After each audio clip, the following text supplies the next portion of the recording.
স্কুলের তহবিল থেকে আর্থিক তছরূপের অভিযোগে সাসপেন্ড করা হয়েছে প্রধান শিক্ষককে। বারুইপুরের স্কুলে বেনিয়মের অভিযোগ প্রধান শিক্ষকের বিরুদ্ধে।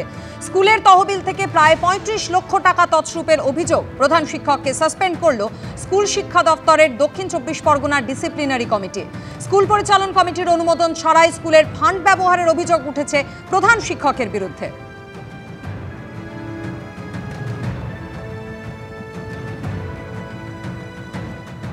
স্কুল সংক্রান্ত যে সমস্ত ডেভেলপমেন্টের টাকা, ডেভেলপমেন্ট ফান্ডের টাকা এবং স্কুলের উন্নয়নের জন্য যে টাকাগুলো বরাদ্দ হতো সেই টাকাগুলোকে এত বিভিন্ন কায়দায় মিসইউজ করা হয়েছে, যেগুলো হিসেব চাওয়া আমরা তো পাইনি। তিনি এমন মিসবিহেভ করতেন যে এটা তোমার দেখার অধিকার নেই, এটা সম্পূর্ণ আমাদের ব্যাপার।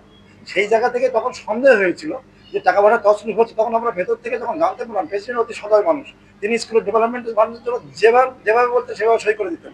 সেই সুযোগ নিয়ে এমনভাবে টাকা তছরূপ করেছে যার কোনো হিসেব আমাদের দেয়নি এবং ডিআই অফিসের প্রতিনিধিদের কাছেও তিনি সতর্ক দিতে পারেনি এবং কাগজ সাবমিট করেনি এবং তদন্ত সম্পূর্ণ অযোগ্য হয়েছে। বেঞ্চ ছাড়া স্কুল রং করা, করোনার পিরিয়ডে যখন ছাত্র নেই সেখানেও তাদের নামে তাদের বেঞ্চ সারাই করার নামে লক্ষ লক্ষ টাকা, এমন কিছু কিছু ফান্ড থেকে টাকা এমন জায়গায় ভাউচার দেখানো হচ্ছে যেগুলো কাজই হয়নি।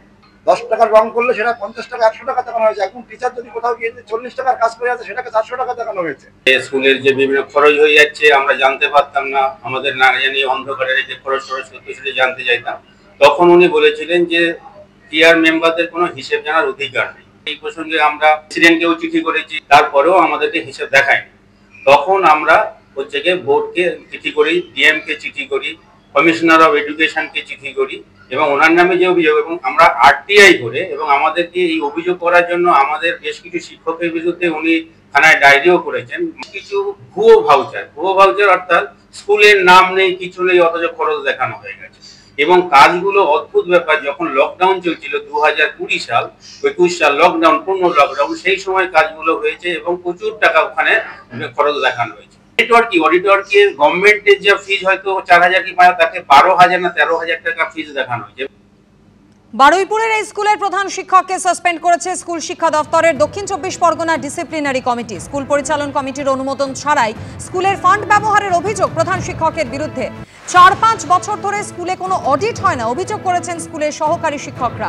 স্কুলের সামগ্রী তৈরিতেও টাকা নয় ছয়ের অভিযোগে সাসপেন্ড করা হয়েছে প্রধান শিক্ষককে। যদিও সাসপেন্ডেড প্রধান শিক্ষকের কোনো প্রতিক্রিয়া পাওয়া যায়নি। মূলত আর্থিক তছরূপের জন্য তাকে সাসপেন্ড করেছে।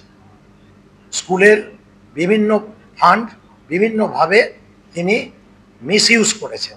স্কুলের রং করা, চেয়ার টেবিল বেঞ্চ সারানো এবং তার সাথে সাথে তিনি আমাদের কোশ্চেন পেপার ছাপানো থেকে শুরু করে বিভিন্ন ক্ষেত্রেই তিনি আর্থিক তছরূপ করেছেন। মোটামুটি 2020 সাল থেকে আমরা মনে করি তিনি ধাপে ধাপে এই আর্থিক তছরূপ করেছেন। আনুমানিক 30 থেকে 35 লক্ষ টাকা অবশ্যই হবে। তিনি বিদেশ ভ্রমণ করেছেন, আমাদের ম্যানেজিং কমিটিকে কোনো ইনফর্ম না করে তিনি বিদেশ ভ্রমণ করতে পারেন না।